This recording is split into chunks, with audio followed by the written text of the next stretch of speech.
Steve Nash got fired as the Brooklyn Nets head coach. We got you till 6:30. What a dysfunctional mess we have in Brooklyn. Mess. A 2-5 start, which is a side story, frankly. After last night's win, they have an anti-Semite on their roster who makes no apologies for quoting the works of guys like, Hitler.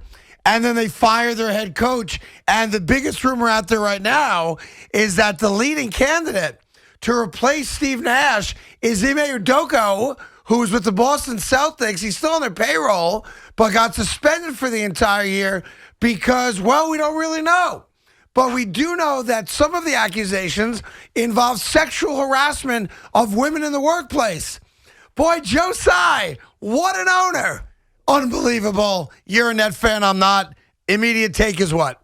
Steve Nash was a terrible head coach. All right, we agree on that. Done. Put that aside. He needed to be fired. He should have been fired before the season started. Yeah, never should have come back. Agreed. They didn't want to look like they were capitulating to Kevin Durant, so they let him start the season. So Steve Nash is not a good head coach. I'm glad he's gone. Okay, so that puts a wrap on the Steve Nash tenure. Yeah. And I think everybody agrees. Yes, everybody Not agrees. A good head coach. Yep. Probably a good guy. Yep. But not a good head coach. Yep. And still a Hall of Fame point guard. No doubt. Peace out. Don't let the door hit you in the ass. Yes. All right, now, they've got two things happening. Obviously, the nonsense with Kyrie Irving, in which has been allowed to fester now for another 24-hour period.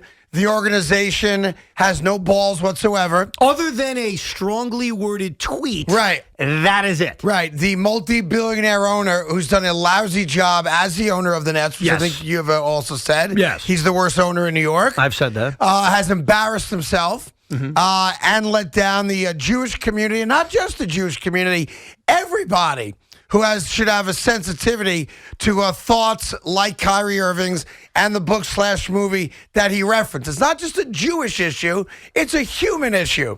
And he has let this fester for another day, and he put out a tweet condemning thoughts of anti-Semitism, and I'm going to talk to Kyrie. And now you have Nash out, and again, it's not official yet, but the word on the street from the guys who do this for a living is that the number one candidate to replace Steve Nash is Ime Udoka. Well, let's get this out of the way. Go ahead. The best basketball decision. I'm going to make this very clear. Go ahead. The best basketball decision for the Brooklyn Nets is to hire Ime Udoka. I'm with you. Okay? I'm not arguing basketball. that. He was on the staff. There's a familiarity with this roster. He did a great job in Boston. And the guys apparently adore him. They love him. Yes. Absolutely. They made a mistake letting him go. Yep. They should have had the foresight, get rid of Steve Nash, Udoka becomes the head coach. I don't even think this is debatable. From a basketball standpoint, he's the best hire. Okay. Now let's take a break. All right, and here's the problem. Okay. We still don't know publicly everything that he was accused of doing that led the Boston Celtics to suspend him for a full year off an NBA Finals And appearance. here's the other thing. This franchise, and I want to make this very clear because we got a lot of people who root for various teams in this town. As bad as your owner is, as embarrassing as your franchise is, just remember this. You'll be there long after they're gone. Yep. So this too shall pass. So as embarrassed as I am about everything this organization has done over the last few weeks and years, I know this. I'll be a Net fan long before all these clowns are gone. Yep. Just like I was long before they got here. But here's the problem the Nets face. They have no credibility. Zero. Yep. So you want to go investigate what Udoka did? Because none of us know. Craig doesn't know. I don't know. No. We know the Celtics suspended him. We know that after getting to the NBA Finals. We know some of the allegations. We don't know, apparently, all of it by a long shot. This owner and, yes, this general manager have no credibility. Right. So there's nothing they can say to me, you, or anyone else that's going to make us say, oh, you know what? They did a thorough job investigating. Great, bring him in. From a basketball standpoint, he's the absolute best hire. But at times, don't you have to take a step back and do some things that are, I don't know, moral? Yeah, like starting off with your anti-Semitic point guard. You have to. There had to be a stronger reaction, and I honestly don't know what the appropriate reaction is. That's the tricky and I thing. want to be clear about it. Right. I am Jewish.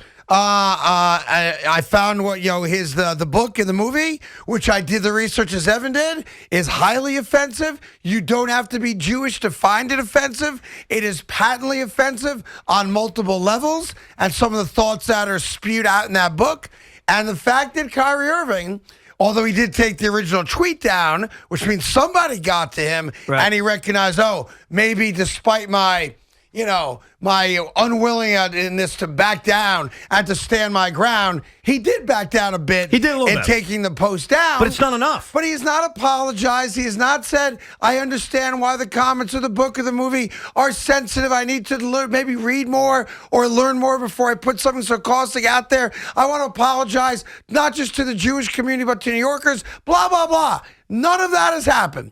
And the owner's got no problem with it. So I question maybe the owner's anti-Semitic. Maybe Sean Marks is anti-Semitic. It's not that. I don't know. It's but I do know this. There were 8 Orthodox Jews sitting in the front row at Barclays last night. Yes. One of them season ticket holder and a few others as well, I suppose. And they're sitting there anti-Semitism. Yep. And as the story goes, Kyrie said something to them about, I'm with you guys, or something along those lines. I think he said, right? I appreciate you. I appreciate you. We don't know if he was being sarcastic or genuine, but apparently he said that. And the Brooklyn Nets are now going to go from doing absolutely nothing about a player of theirs, an employee of theirs, espousing anti-Semitic views, to now hiring a guy who may have done something so disgusting and dastardly that NBA players, turned a shade of white that you've never seen before in relation to it. And they're going to bring that guy in? Because the Nets, come on. The Nets are saying, and I know there's a lot of fans, because I see them I mentioned, who are Net fans. There are a few of us that exist who are clapping the whole time saying, I just want to win. I respect it as a fan. And by the way, yes. here's the connection, and you'll agree with this. Everyone would agree with this. What gives the Nets the best chance to win? Ime Udoka being their head coach. Kyrie Irving playing basketball, and Ime Udoka being the head coach. I don't disagree. All other things, be damned. Yeah, okay, but that's the answer. That's the answer for why Sean Marks hasn't done anything. Why Joe Tsai hasn't done anything. I'm sorry. And the league's different. The league has a right to try to do something. It'll be fought by the Players Association, but they could try. They absolutely can. Listen, they've chosen to do nothing. In fact, they've done less than the Nets because they haven't even mentioned Kyrie by name. The Players Association has done nothing. The commissioner, who I have a great amount of respect for, has done nothing other than put out a release. Same kind of thing Joe Tsai did. No, it's different. Here's what's different, by the way. Go ahead. And I'm not saying it's enough by Joe Tsai, but I just want to compare what Tsai did and what Silver did because they are very different. Adam Silver just said, we stand against them anti-Semitism. Okay, great. Joe Tsai called out Kyrie Irving. Now, I'm not saying that's enough. I'm not arguing that. Right. But I am saying that what Tsai said and what Silver said, very different. One guy called a person out. Yep. The other one made a generic statement. Right, about the person without using the person's name in the statement. Yes. Right. I'll say this. Apparently, those little slogans we have on the back behind each net don't mean nothing to anybody. And racism and this and that. No one's paying attention to it because you are who you are. Kyrie Irving is an anti-Semite, period. Stop. He needs to apologize. Yeah, and unfortunately way, for him... he's not going to apologize. No, but he needs to. And I don't want an apology because somebody made him apologize. You know what, Craig? He's a bright guy. He messed up. The problem is... See, I've always said this to you, a sucker for an apology. Even if it's half-hearted, just apologize. The problem Kyrie's running into, Craig, is it's too late. Right. How many days need to go by before you say, hey, look, I Googled my name... I saw a movie. It was all innocent. Yeah. I clicked on it innocently. Yeah. But then I realized, upon further reflection, that what I watched and what I then promoted was wrong. I'm sorry. And I know that 80% of people would roll their eyes and say it's BS, but he has to at least do that, and he hasn't. And if he ever does do it, it's fair to say, bro, you waited a week. I would love to sit down one-on-one with Kevin Durant. I really would. Because while Kevin Durant is the architect of a lot of things the Nets have done over the last couple of years, and I get it, he's that good a player where a lot of players have that kind of juice, he must be saying to himself, what the F is going on? Say what you want about his sensitivity to what is said about him online. I think he owns that. And he responds to people, and he's got rabbit ears. But he at some point must go home and go, boy, I love Kyrie, the basketball player, but this is not the attention we need after last year. Now his head coach gets fired. Now the guy they're talking about bringing in has some type of sexual harassment claims against him not all that long ago, to the point where, think about this, the Celtics not only suspended him for a year, if they're going to allow him to go coach the Brooklyn Nets, doesn't that tell you how bad this is? Yes. Right? Yes, and by the way, Woj just doubled down on it. Ime Udoka has emerged as the likely Brooklyn Nets head coach, and his hiring could be finalized in the next 24 to 48 hours. Which is crazy. The Boston Celtics are rival. And the Celtics are allowing him to leave of for course another they job. Are. Because they want that cancer out of their building. It's almost like for years and years, you have said, I've even said it as a fan, quote, no one cares about the Nets. It's almost like the Nets are testing it. They're like, okay, no one cares. Yeah, guess what? No one cares. Okay. Let's see how far we can go with this no one cares about the Nets thing. Yeah. Hey, if nobody cares, nobody will care about Kyrie. No one will care about Udoka. They are testing the no one cares about the Nets thesis. I'll tell you something right now, and a lot of people never thought you would hear these words on this radio station. And full transparency, I have an off-air friendship with James Dolan, and I don't deny it. I do. And he's been very supportive of me in my time of need and coming back to the radio station. Thank God James Dolan owns the Knicks. Thank God James Dolan owns the Knicks. Thank God James Dolan owns the Knicks. Because Joseph Tsai, as an owner, I know he's a very charitable man. I know he's a very successful guy. I know a lot of people who like him a great deal. As an owner, he's a clown. Don't make me do this, because you just brought that up. Because he's perfect? Who's this? James Dolan? No, far from it. Okay. Far from it. You have somebody Anuka Brown Sanders? You have somebody Isaiah Thomas? Yeah. He's No. perfect? I didn't say it was. Like, owners are tested when your James chances Dolan's a of- rock star compared No, to Joe right Tsai. now he is. And look, Yeah. the Nets have far surpassed the Knicks as a clown show, but you bring it up as we're supposed to forget about what he's done in the past. not and I forget. wasn't going to bring it up, because why the hell would I bring it up? Don't bring it up. But you did, because you just said 5 times in a row, Yes. thank God James Dolan owns the Knicks. That's you act right. like he's perfect. And I want to mention, I do have Nick Popcorn in front of me right now. Okay. That Tommy went to the garden to pick up. Full transparency. the Nets- I've eaten half a box. The Nets are being tested the way organizations are tested, where it's, what do you care more about? Do you care more about winning, or do you care more about doing the right thing? And more times than not, organizations will answer by their actions, and their actions usually are winning. I got to stop you on that. Yes, Stop you on go that. ahead. I know they're not winning. Is that your point? No, I appreciate it. You said to me, I'm guaranteed winning a Super Bowl, an NBA championship. You never guaranteed anything. But, like, would I rather have the 86 Mets and all the warts that they had? They won. So, right? No, Craig. So I want to be clear about what you're saying. And I want to make something also clear. Yeah. I'm not predicting that this is going to work. I'm not predicting the Nets are going to win ultimately. I haven't been a confident guy with this team for a while now. Right. I'm merely saying their best chance of winning is this. And there's no disputing that. There's no. I mean, but from a say what you basketball want. standpoint, I'm with you. Kyrie Irving playing basketball and Ime Udoka being their head coach gives them the best chance of winning. Let's end any discussion to the contrary. You agree with me, right? 100%. Okay, so the Nets are making a choice, which a lot of teams make, just not like this, which is, I care more about winning. But the problem is that they haven't won with them. That's the issue to me. No, I know Listen, that. Yeah. And again, I'm not saying it's going to work. Yeah. But they are choosing win at all costs over everything else. And while it hasn't been done to the extreme example of the Nets, Right. teams do it when they trade for guys who are accused of domestic violence. They make that choice. Sure, and fans cheer. And they cheer. The Nets are doing it with multiple things happening. Between the Kyrie Irving tweet, between the accusations against Udoka, they're going all in on winning at all costs. That's what they're trying to do. Seems and the like it. truth is, only 10% of this area roots for the Nets. Maybe it's not even that high. Whatever. The diehard fan, if they've won 11 in a row, will just clap and cheer. I probably Evan, will I too. saw it last night. I saw it last night at the height of the Kyrie Irving anti-Semitic storm. He makes a couple brilliant plays last night.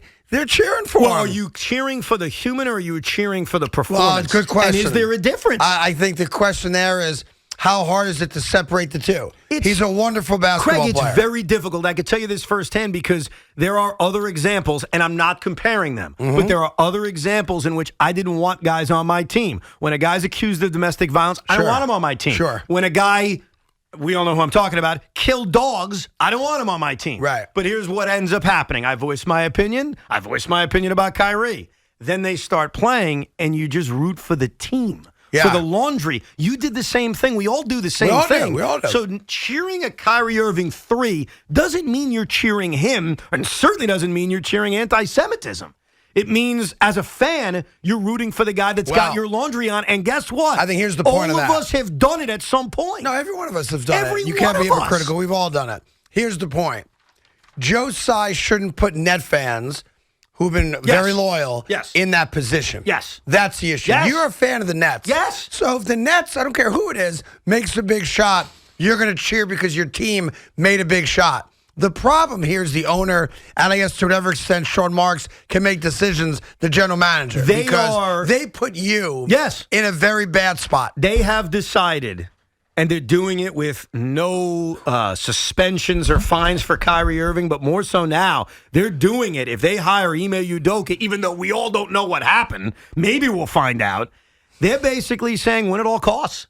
Win at all costs. Yeah. We don't care about reputation. We don't care about morals. We don't care about what's the right thing to do. We want to win. Because again, and no one can dispute this, what gives the Nets the best chance to win is that guy coaching and that guy playing 38 minutes a night. Listen, and that's why they put you in such a bad spot as a fan. And while I recognize there's this weird story that they're the worst team in the NBA as far as ticket sales go, the secondary market's huge. They've sold out essentially.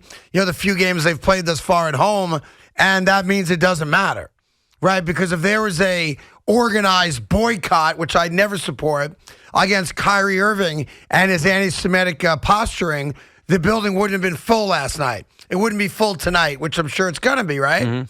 And it's fascinating, where everyone stands on it. Nobody endorses the book/movie that Kyrie Irving posted on his social media accounts. But the building was sold out anyway. Right, you had 8 Orthodox Jews sitting in the front row with their shirts on, right? They spent their money to go to Barclays and in turn are supporting Kyrie Irving. He's on the Nets. So it's a fascinating situation we're in right now because it's so patently offensive, and yet I don't know what the appropriate punishment is. Suspend him for life? No, I don't know. I agree with you. I don't know the what... NBA has forced 2 different owners to sell their teams based on things they've said. Yeah, right? I don't know what the perfect answer is with Kyrie, but what just boggles my mind is that they decided that they're going to fire their lousy head coach, which we could all agree, terrible head coach, and their replacement is a guy who just got suspended for God knows what. Like, the Kyrie Irving thing is bad, and it's one thing. And it's almost like the Nets said, oh, yeah, you think that's bad? Yep. Okay. Let me show you something else. And by the way, there are other candidates out there who are very good basketball coaches who are available. Quinn Snyder comes immediately to mind.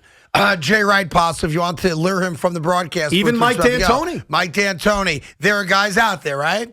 You didn't have to go down the road of bringing a guy who's got as big as a black cloud over his head right now as anybody in the sport. And so the questions are going to have to be answered. Number one, and I know no one trusts the Nets, nor should you. A, what'd you find out when you did your research in the last 7 minutes? B, Udoka's got to answer questions. And then even the Celtics. Yep.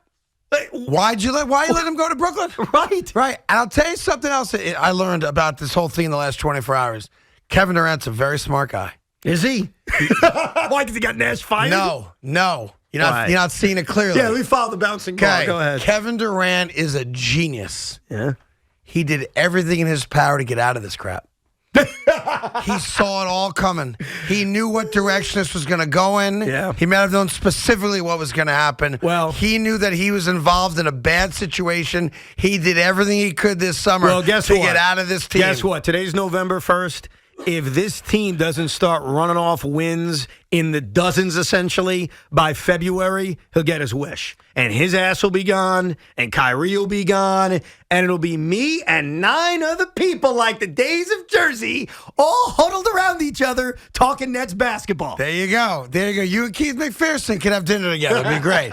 Well, listen, we got lots to do. We got a huge day in the NFL today as well, as we are just under 2 hours left of the trade deadline. Chase Claypool has been traded from Pittsburgh, not to the Giants, though. So we wait to see now whether or not the Jets or the Giants are active here in the last hour plus of the trade deadline. Claypool, by the way, went to the Chicago Bears, who have now lost. They've traded their 2 best defensive players. Baltimore, of course, yesterday got Roquan Smith. And while losing their 2 best defensive players, they've now added a wide receiver for Justin Fields. So Giants, that would have been a good pickup for them. But they held off. Maybe the price was too high to get Chase Claypool. We'll see how the Giants played out. The one guy I would be surprised does come here, and I know there's rumors about it, would be Brandon Cooks from Houston.